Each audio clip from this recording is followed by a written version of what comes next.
Ya hicimos un vídeo contando lo importante que es el número de cilindros y su disposición en un coche. Pero es que en una moto es todavía más importante. No es lo único que define el carácter de una moto, pero quizás es la variable más importante. Bienvenidos a Garaje Hermético. Enciérrate con nosotros.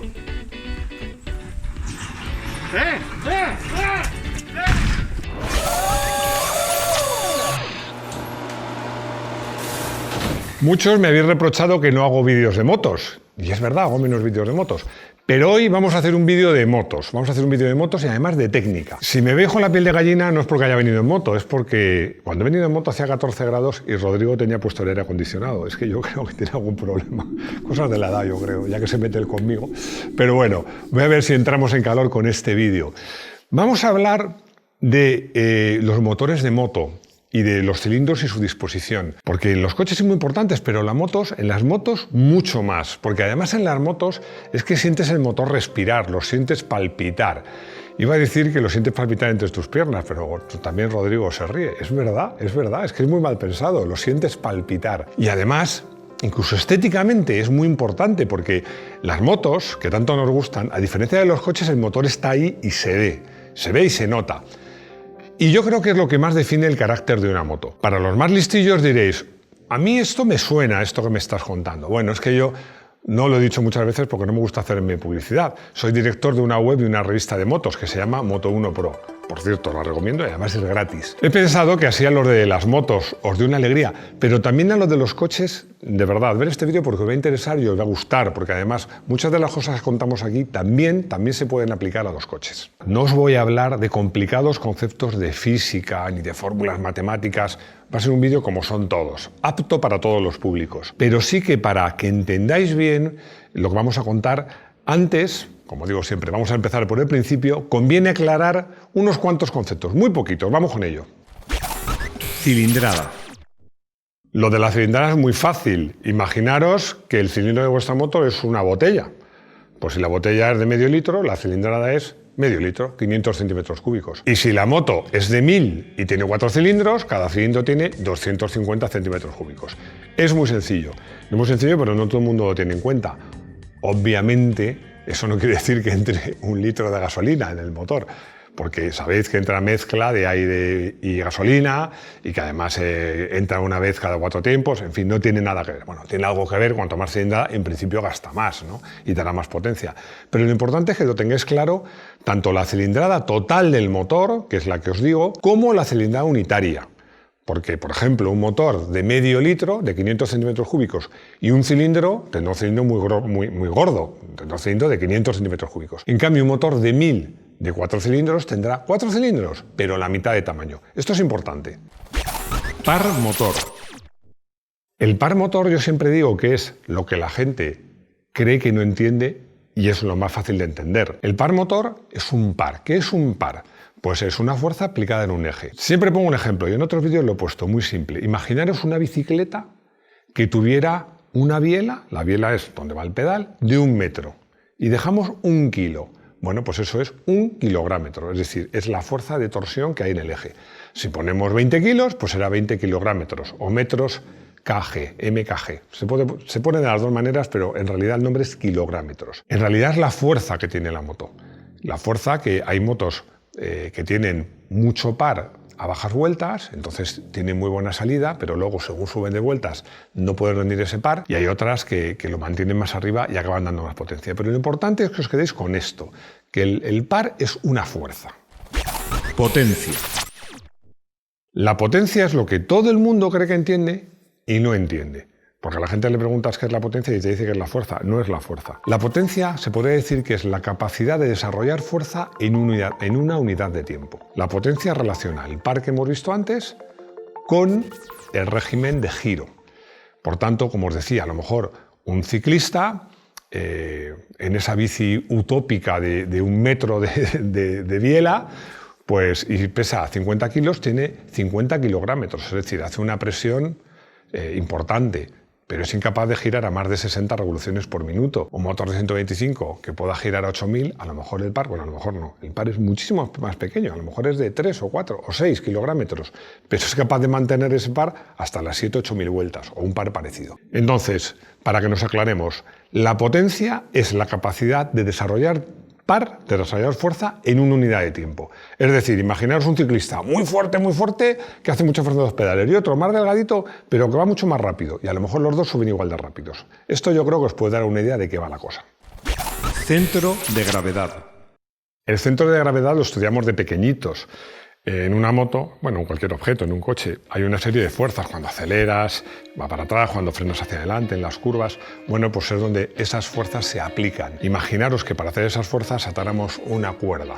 Bueno, pues donde atáramos esa cuerda, que depende de las masas, pero medíamos, es el centro de gravedad. El motor es muy importante porque es la parte, quitando el piloto, más pesada de la moto. Mucho más que en un coche, mucho más. Entonces, depende del motor y del tipo de motor y de su configuración, el centro de gravedad puede ser más alto o más bajo. Y eso influye y mucho. Bueno, y ahora que ya tenemos claro unos conceptos básicos, podemos empezar a ver qué tipo de motores hay, por su número de cilindros y por su disposición, que también es muy importante. Monocilíndricos. Sencillez y economía. Si estás diseñando una moto y necesitas un motor sencillo, pequeño, barato de fabricar, de diseñar, fácil de mantener, y las prestaciones no es lo más importante, y va a ser de cilindrada pequeña o media, tu motor es un monocilíndrico. Es un motor muy sencillo de fabricar, muy sencillo, más fácil de diseñar además, y que, salvo que busques las máximas prestaciones, te va a servir para cilindradas pequeñas o medianas. Hay excepciones. Hay a veces que aunque busques las máximas prestaciones, te interesa ese tipo de motor. Por ejemplo, en las motos de campo. ¿Por qué? Porque en las motos de campo interesa un motor pequeño y ligero, y los monocilíndricos suelen ser pequeños y ligeros. Os decía que en el off-road se utilizan mucho. Se utilizan mucho porque el off-road, la potencia importa relativamente. Los motores son, si son de 2 tiempos, entre 125 y 300 centímetros cúbicos, y si son de 4, pues también entre 125, más bien 250 y como mucho 500. Entonces, para esta cilindrada, un motor de un solo cilindro es más que suficiente. ¿Qué inconvenientes tienen? Uno de ellos, obvio, es que vibran más que motores de más cilindros. Los motores de más cilindros se compensan unos con otros. En un monocilíndrico, no. Aunque hay monocilíndricos que se llaman árboles de equilibrado, que compensan esta vibración, pero bueno, siempre vibran más. Y luego tiene otro inconveniente. Los que os fijáis más, los más observadores, veréis que las motos monocilíndricas tienen unos escapes incluso más grandes que los de las motos pluricilíndricas de más cilindrada. ¿Cuál es el motivo? Pues imagínate, si una moto monocilíndrica de 500 centímetros cúbicos, cuando se produce la fase de escape, manda los 500 centímetros cúbicos de gases de escape fuera. En el caso de que esa moto tuviera, vamos a imaginarnos, 2 cilindros, pues cada vez mandaría la mitad de gases de escape. Y así sucesivamente. Por eso podéis ver motos de 1000 centímetros cúbicos que tienen silenciosos, cuando digo el escape me refiero más bien a la parte abultada, que es el silencioso, más pequeños que motos monocilíndricas. Normalmente estos motores el cilindro va de pie, vamos a decirlo así, directamente, como si lo pusieras encima de una mesa. Otras veces van ligeramente inclinados hacia adelante. La inclinación no es por un tema de centro de gravedad, es para dejar espacio al carburador y alojarse mejor en el chasis. Hay ocasiones, como eran por ejemplo las antiguas Usaver, que yo tuve una, tuve más de una, que el cilindro iba completamente tumbado. Esta configuración también se utilizaba en otro tipo de motos y, por ejemplo, en motos de gran premio monocilíndricas es muy usada porque te permite bajar el centro de gravedad. Bicilíndricos, equilibrio y eficacia. Durante muchos años, los motores bicilíndricos han sido los más usados porque tienen un equilibrio perfecto.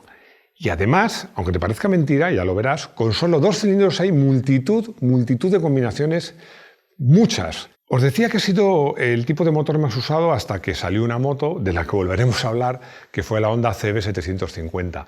Esta Honda hizo que el motor de 4 cilindros se universalizara, sobre todo entre las marcas japonesas. De hecho, muchas veces nos referimos, las revistas, incluso los ingenieros, a este motor con 3 iniciales, que es MJU, motor japonés universal.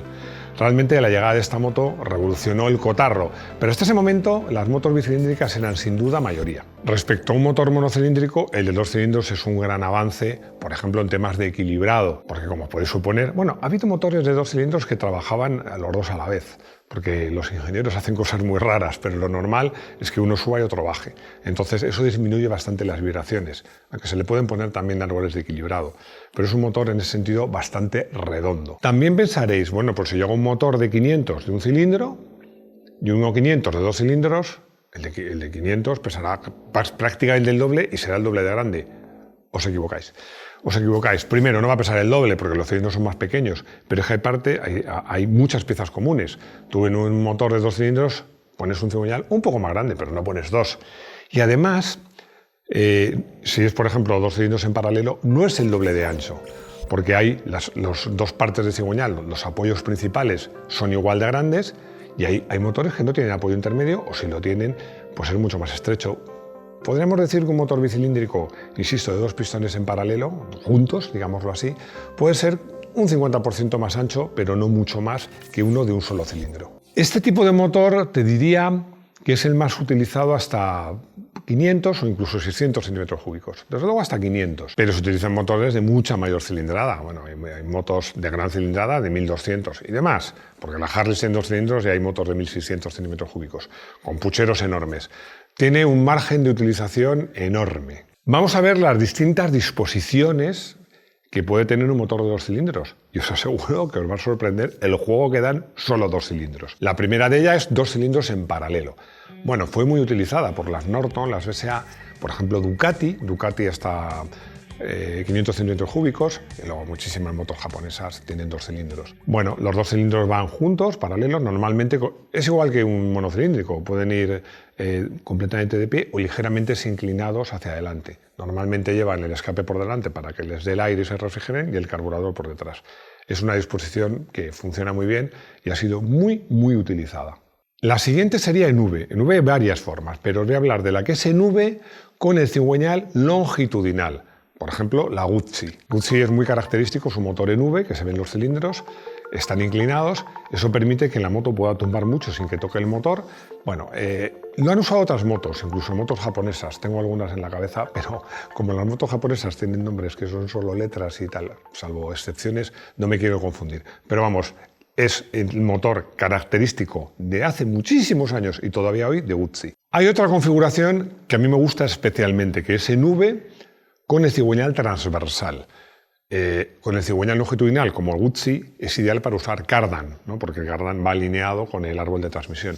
Y esta configuración con el cigüeñal transversal es ideal para usar cadena. Hay muchas opciones y muchas marcas, pero yo me voy a centrar en dos que tienen una personalidad enorme. Una es Ducati.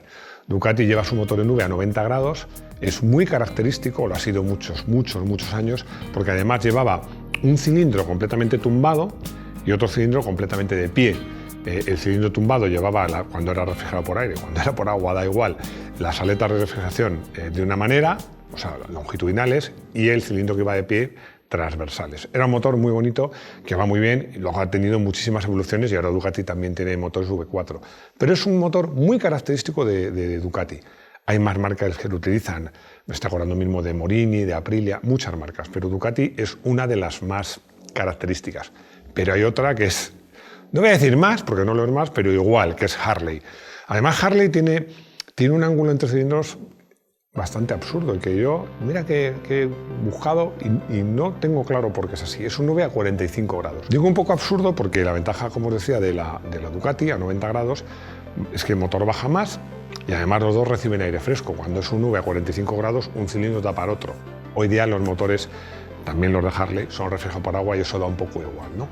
Y bueno, tiene unas vibraciones muy particulares. Yo creo que en esto Harley ha hecho de la necesidad virtud, porque algo que se podía considerar incluso como un defecto, pues hoy día hay mucha gente que le encantan estas motos por su personalidad y por sus vibraciones. Bueno, pues eso es debido a esta configuración que, insisto, es muy característica.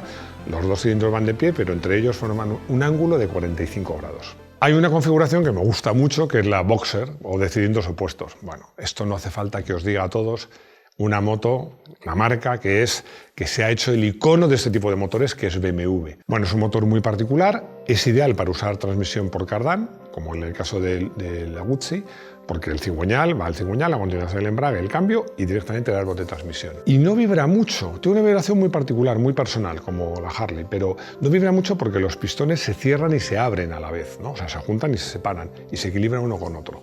Bueno, es un motor que funciona muy bien, tiene muy buenos bajos, permite situar el motor relativamente bajo, porque el motor, a pesar de los cilindros opuestos, es relativamente estrecho. Bueno, es el motor, por ejemplo, de la moto con que he venido hoy y es un motor muy fiable. Y voy a comentar una configuración que es muy poco habitual, que es en tándem, es decir, uno detrás de otro. Bueno, esta es una configuración poco habitual, pero que lo ha sido mucho en las motos de Gran Premio cuando eran de dos tiempos, que eran como juntar dos motores de 125, ponías uno detrás de otro y con unos engranajes los unías. Haces un motor que era igual de ancho que un monocilíndrico, un poquito más largo.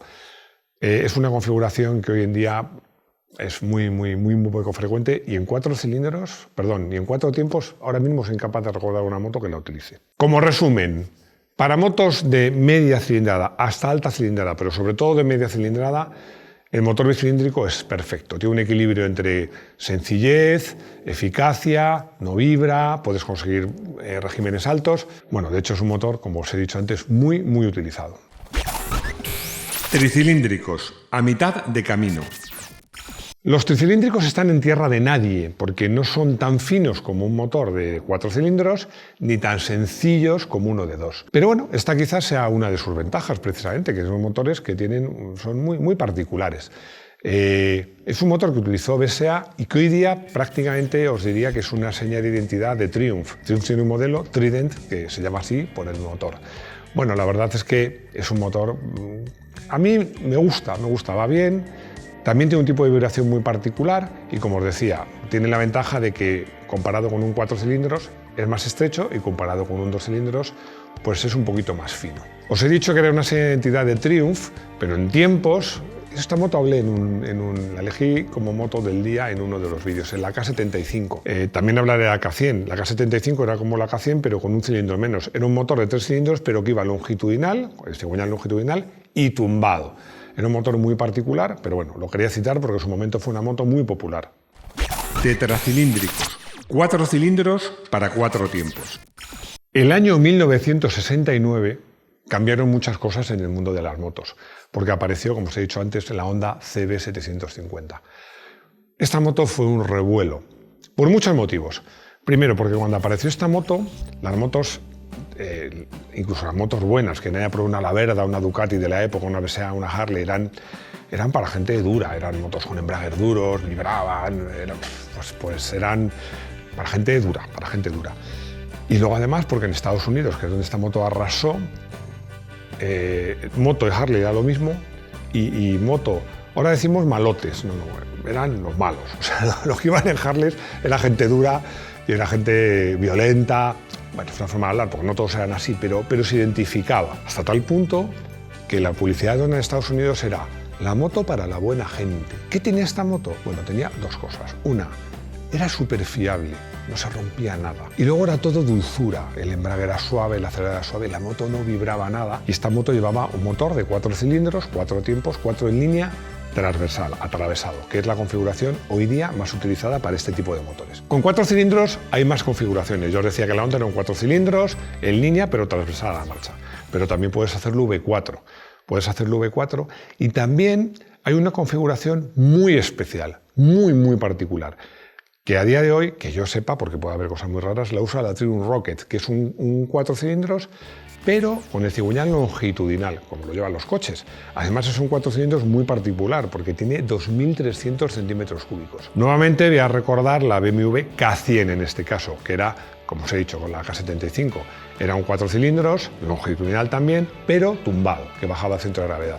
Bueno, es una moto que ya no se fabrica, pero es una configuración muy particular. Yo os diría que esta configuración es la mejor. Es la mejor porque tú puedes hacer motos de 4 cilindros que no son con motores relativamente simples, no son muy complicadas, las ha habido desde 250 e incluso menos. Pero vamos, 250, 350 o 500 sin duda. Y como os decía, Triumph lo lleva hasta 2.300 centímetros cúbicos. Pero es que 4 cilindros en 4 tiempos es muy redondo, o sea, el motor gira muy fino, es un motor muy suave, puede subir mucho de vueltas, muchísimo. Casi todas las motos deportivas, con excepción, como os decía, las italianas, de Aprilia, Ducati, son motores de 4 cilindros transversales. Me diréis, no, pero un 4 cilindros transversal pues será más alto, porque al ser más ancho hay que subirlo. Ya, pero es que si veis una superdeportiva de frente, se ha conseguido estrechar las paredes de los cilindros, el cigüeñal. Son motores espectacularmente estrechos, pero sube mucho de vueltas. Los pistones son más pequeñitos, aunque sean 1000 centímetros cúbicos. Respecto a un V2, los pistones son la mitad de tamaño, pueden subir más de vueltas. Es una configuración muy buena, como os digo, muy usada. El 4 cilindros en línea, el más usado, hay otras configuraciones, pero el 4 cilindros en línea, que como os decía antes, se le llama MJU porque gracias a Honda es el motor más utilizado por las marcas japonesas, el MJU, motor japonés universal. Yo os diría que es, no sé si la configuración mayoritaria, pero en motor de media cilindrada para arriba, sin duda es la más utilizada. Hexacilíndricos, pero ¿hacen falta tantos? Los motores de 6 cilindros, personalmente creo que en moto son innecesarios, porque las motos tienen una cilindrada relativamente reducida. Eso solo si te gusta pues lo excepcional, el más es mejor. Yo recuerdo la primera moto que probé de 6 cilindros, es la moto que popularizó, si quieres, esta disposición, que era la Benelli 6. La Benelli 6, que además tenía un 6 cilindros en línea atravesado, un motor anchísimo. Pero recuerdo todavía la foto de la revista donde leí la prueba, que se veía un cigarrillo prácticamente consumido, toda la ceniza puesto sobre el depósito del líquido de frenos y la moto a 7000 vueltas. Y el cigarro no se caía. Una época en que las motos vibraban mucho, la Benelli 6 destacaba por su excepcional suavidad. Hoy ya no hay muchas motos de 6 cilindros. Yo he destacado dos. Una es BMW.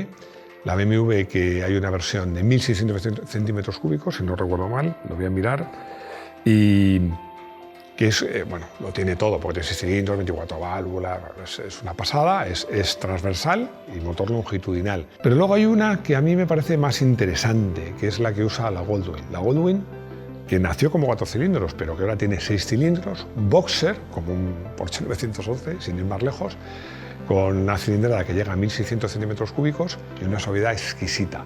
Es lo máximo de Honda. Si no por tecnología, por lo menos por precio, salvo motos de carreras, es la moto más cara de Honda y es una moto que es una pasada y con un súper suave. Bueno, sinceramente un motor de 6 cilindros es suavísimo, es la hostia, es progresivo, suena de maravilla, pero lo que hagas con un 6 cilindros, con estas cilindradas los puedes conseguir con un 4 cilindros. Pero si te gustan los excesos y tienes dinero y te queda de capricho, pues cómprate uno de 6 cilindros y ya está. Hay más configuraciones, pero estas son, yo les diría que cubren el 99% del espectro del mercado.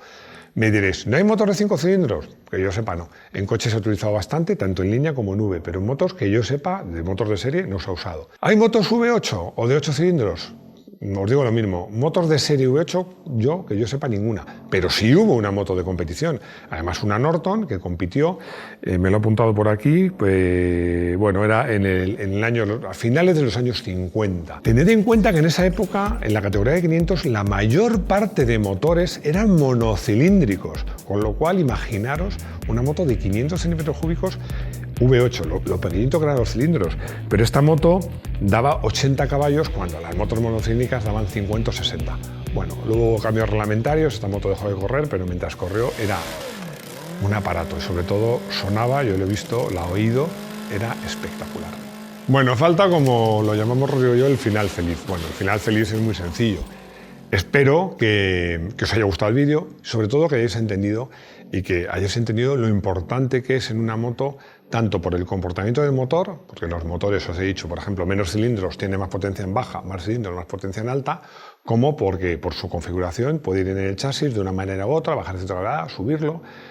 El motor en una moto, como os decía, puede llegar a ser la mitad del peso de la moto y además, aunque se hacía Rodrigo, le mira a él, lo llevas entre las piernas y bueno, pues lo sientes muy de cerca y la comunión del motorista con la moto es mucho mayor que en un coche. Bueno, hoy evidentemente no hay coche del día, hay moto del día. Y he elegido una moto que me encanta, bueno, me gusta tanto que tengo una, que es mi Suzuki, que es una GSX 1000 RR que no recuerdo el año, creo que es 2008 o 2009. Es la última de carrera larga, que ya os expliqué que la moto de carrera larga tiene un poquito más de par. Bueno, mi moto no está no está matriculada porque la uso solo en circuitos, no está preparada muy a fondo, pero bueno, tiene escape, tiene sistema de cambio sin embrague, tiene hechas las suspensiones, levantada atrás, más dura la horquilla, frenos mejores. Bueno, algunas cosillas. Me falta, le tendría que poner carenado de fibra por si me caigo, que todavía no me he caído nunca con esa moto, espero no caerme, pero si me caigo mejor que carenado sea de fibra. Es una moto que disfruto mucho, ruedo con ella en el Jarama regularmente cuando puedo en otros circuitos. Es una maravilla lo que corre, o sea, la metimos en banco con el escape que tiene, roza los 190 caballos. Como le hemos quitado mucha ferretería, pues los soportes para los reposapiés traseros, le he puesto un escape mucho más ligero, le quita el catalizador. Está en torno a 170 kilos. Bueno, al final de recta en el Jarama, el marcador marca locuras, porque entre otras cosas el desarrollo lo ha cortado. Pero una vez me puse un sistema una especie de telemetría en el móvil y llegué a superar por poco los 270. Esto creo que no fue en el Jarama, porque no fue muy melo. En el Jarama no llegó tan rápido. Y bueno, pues en el Jarama llega a rodar, creo que por debajo de 1,50, que sí es bastante deprisita. También lo dudo, si es 1,51 o 1,49. Rodrigo me mira como desesperado, es que no me acuerdo de todo, no me acuerdo. Pero vamos a ir, cuando me voy a un curso me pongo en el grupo rápido, que eso es lo que me importa, que los que bajamos de 2. Bueno, es una moto que me encanta y que tengo muchísimo cariño. Llegamos al consultorio y Rafa SS, eso no se tiene que ver con la Ducati SS, me pregunta que cuál es mi marca favorita de motos. Bueno, los que me conocéis más, me habéis oído decir que yo soy más de modelos que de marcas, y en motos me pasa igual. Me gustaría mucho elegir una marca. Si me dijeras modelos, hombre, pues bueno, la que tengo, una BMW Boxer. Las BMW Boxer fue mi primera moto gorda, fue una BMW Boxer, y la tengo un cariño especial. Bueno, mi Suzuki, estoy enamorado de esa moto. He corrido con KTM, bueno, he rodado con muchas motos, por ejemplo las Ducati antiguas, bicilíndricas, bueno, antiguas. Cuando digo antiguas, no de las últimas. Me parece que tiene una personalidad increíble, me gustan, yo te hablaría más de modelos que de marcas, porque yo creo que hoy día todas las marcas, todas, y seguro que nombro algunas y me dejo otras, hacen motos fantásticas. Jorge García me hace una pregunta entre motocross y enduro, porque dice que todas las motos le parecen iguales. A ver, confiesa, mucho de motos no sabes, ¿no? Porque iguales, puede decir, ¿una moto de enduro y una de cross se parecen? Hombre, se parecen, sí. Son altas y con ruedas de tacos, pero la moto de enduro, que debe poder circular por la calle, lleva faros, lleva matrícula, en fin, debería llevar intermitentes y espejo, que son muchos de nosotros se los quitamos. Es muy sencillo, le voy a explicar, súper fácil. Las carreras de motocross son carreras en circuito. En circuitos de tierra, tiene saltos, tiene baches, lo que quieras, pero son en circuitos. Salen todos a la vez y ya está, gana el primero que llega. Además, lo he dicho muchas veces, es de las pocas, por no decir la única modalidad de motor que no hay parrilla de salida. Todos salen en línea. A veces cuando son muchos salen en 2 líneas, pero no hay parrilla como tal. Y en cambio el enduro es como un rally de coches, es decir, hay tramos cronometrados que se sale de uno en uno, a veces hay alguna prueba de motocross, pero eso es lo excepcional. Y hay tramos de enlace con tiempos muy ajustados en ocasiones. Pero el enduro es un poco lo tiene todo, porque hay que saber de motocross, hay zonas trialeras complicadas, hay que saber de trial, son carreras muy largas, un motocross puede durar como mucho media hora y un enduro puede durar 6 horas, lo que pasa es que no son 6 horas a tope, eso no lo aguantaría nadie, ¿no? Hay repostajes, insisto, es un poco más parecido a un rally, ¿no? Son disciplinas muy diferentes y pilotos bastante distintos, aunque justo reconocer que un piloto que sea bueno en motocross va a ir bien en enduro. Al revés a lo mejor no, pero en ese sentido seguro que sí. Y llegamos al final de este vídeo, un poco denso. Eso que oís por ahí, no sé si lo oís, no es un motor, es que están haciendo obras aquí al lado, no sé si lo habéis oído. Pero bueno, espero que no. Si os ha gustado el vídeo, dadnos el like. Si tenéis dudas o comentarios, o me he equivocado en algo, para eso tenemos aquí abajo, podéis poner los comentarios, me encantan. Además, bueno, comentéis entre vosotros, esto es una red social y además los garajistas sabéis un montón. Ya sabéis que hay una campanita, suscribíos si no estáis suscritos, pero ya sabéis que para nosotros lo más importante de todos es volveros a ver por aquí, volveros a ver en nuestro garaje hermético. Hasta pronto.